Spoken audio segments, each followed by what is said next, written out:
میں درخواست کروں گا وفاق المدارس العربیہ پاکستان کے صدر، اتحاد تنظیمات مدارس پاکستان کے صدر،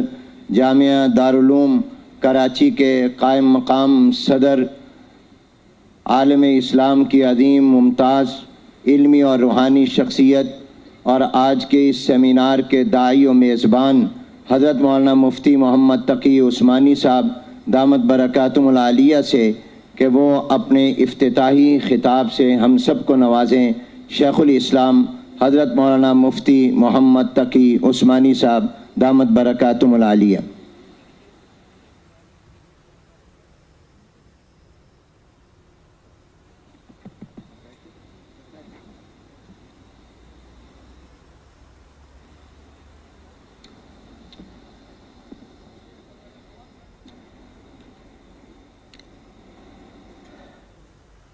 بسم اللہ الرحمن الرحیم۔ الحمد للہ رب العالمین، والصلاة والسلام علی سیدنا و مولانا محمد خاتم النبیین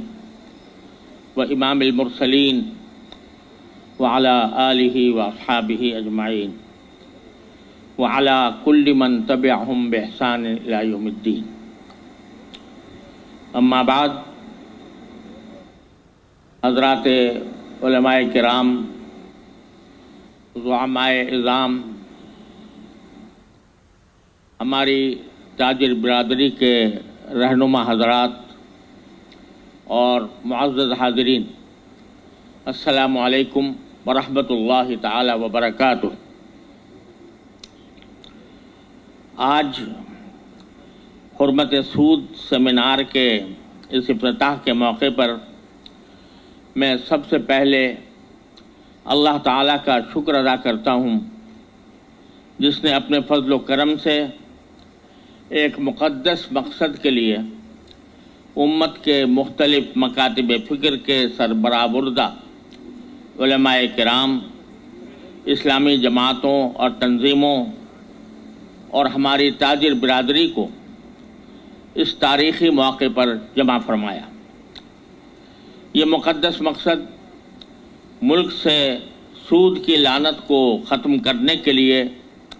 متفقہ آواز بلند کرنا اور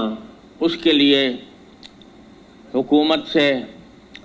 اور متعلقہ اداروں سے یہ مطالبہ کرنا ہے کہ اس مقدس مقصد کو عملی جامہ پہنانے کے لیے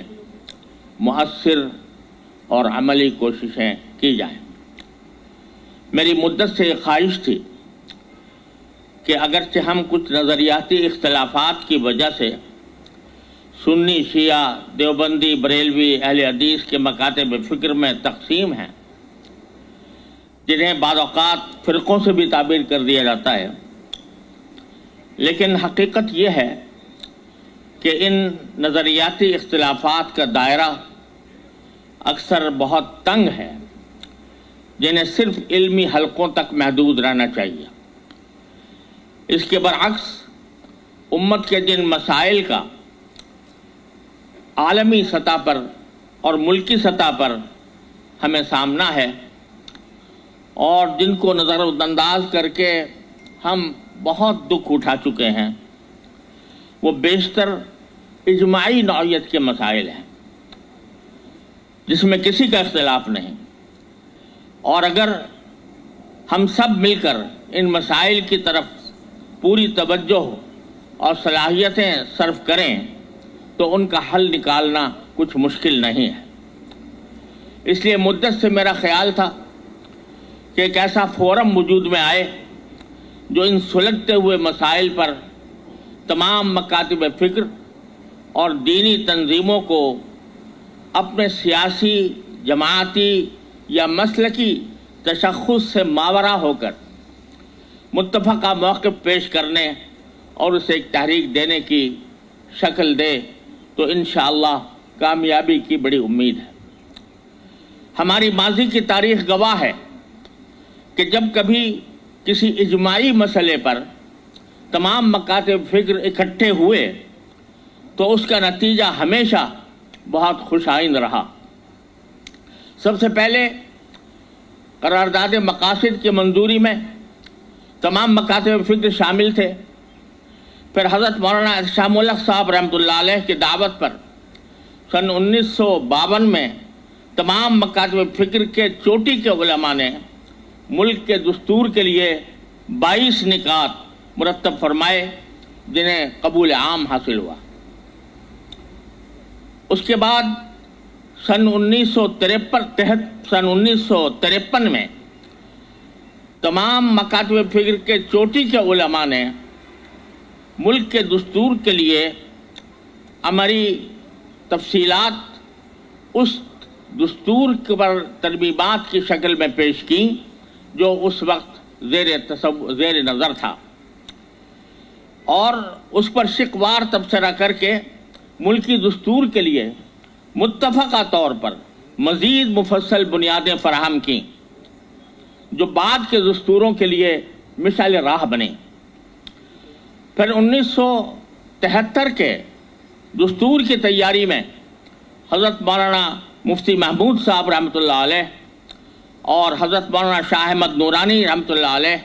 جیسے پائے کے علماء نے تمام مکاتب فکر کے اتفاق سے تاریخی حصہ لیا، اور بفضلہ تعالی وہ دستور بڑی حد تک اسلامی بن کر تمام سیاسی پارٹیوں کے اتفاق سے نافذ ہوا. اس کے بعد سن 1974 میں ختم نبوت کی تحریک اٹھی تو حضرت مولانا محمد یوسف بن نوری رحمۃ اللہ علیہ کی دعوت پر تمام مکاتب فکر نے مل کر تحریک چلائی جو الحمدللہ پوری طرح کامیاب ہوئی. اس کے بعد ملک میں امن و امان کا مسئلہ پیش آیا تو اس موقع پر بھی شریعت اسلامی کے نفاذ کے لیے مسلح جد و جہد یہ کسی طرح بھی اس ملک میں جائز نہیں ہے، اور اس کے نتیجے میں الحمدللہ ملک میں امن و امان کی فضا کو فائدہ پہنچا. تو اس سے یہ تاریخ یہ بتاتی ہے کہ جب کبھی تمام مکاتب فکر کے علماء اکٹھے ہو کر کوئی متفقہ موقف اختیار کرتے اور اس کے لیے مخلصانہ جد و جہد کرتے ہیں تو اس سے ایک طرف عوام کا حوصلہ بھی بڑھتا ہے اور آخر کار اللہ تعالیٰ کی مدد شامل حال ہوتی ہے. اس لیے میری مدت سے یہ تمنا تھی کہ ایک ایسے فورم کی مستقل ضرورت ہے جو مسلکی اور سیاسی وابستگی سے الگ ہو کر اجماعی مسائل مثلا فحاشی اور عریانی کے خاتمے، نظام تعلیم کی تطہیر، عوام کی اخلاقی اور معاشرتی تربیت وغیرہ کے کاموں میں شہداء اللہ فی الارض کا فریضہ انجام دے. اس سے انشاءاللہ تعالی بڑی خیر کی امید ہے. اس لیے پہلے قدم کے طور پر ہم نے آج کا یہ اجتماع جو بفضلہ تعالی تمام مکاتب فکر کا نمائندہ اجتماع ہے، سود کے خاتمے کی جد و جہد کے لیے منعقد کیا ہے، اور ہمیں بہت خوشی ہے کہ تمام مکاتب فکر کے علماء اور زعماء نے ہماری عاجزانہ دعوت کو قبول فرمایا. پھر اس مقصد کے لیے ملک بھر کی تاجر برادری کے نمائندے کے طور پر Pakistan federation of chambers of commerce and industry نے اپنی خدمات پیش کر کے اپنے ہاؤس میں اس تاریخی اجتماع کا اہتمام فرمایا اور اسے کامیاب بنانے میں کوئی کسر اٹھا نہیں رکھی. میں دل سے اس فیڈریشن کے منتظمین کا اور خاص طور پر اس کے قائم مقام صدر جناب سلیمان چاولہ صاحب کا تہہ دل سے شکریہ ادا کرتا ہوں، اور عالی جناب الحاج غلام علی صاحب جو اب گورنر KPK ہیں ان کا بھی تہہ دل سے شکر گزار ہوں کہ انہوں نے اس کے انعقاد میں سنہرا کردار ادا کیا. ان کا اور ان فیڈریشن کے صدر عرفان شیخ صاحب اور ان کے رفقا نے جو مخلصانہ کوششیں کیں اس پر شکریہ کے لیے میرے پاس موزوں الفاظ نہیں ہیں.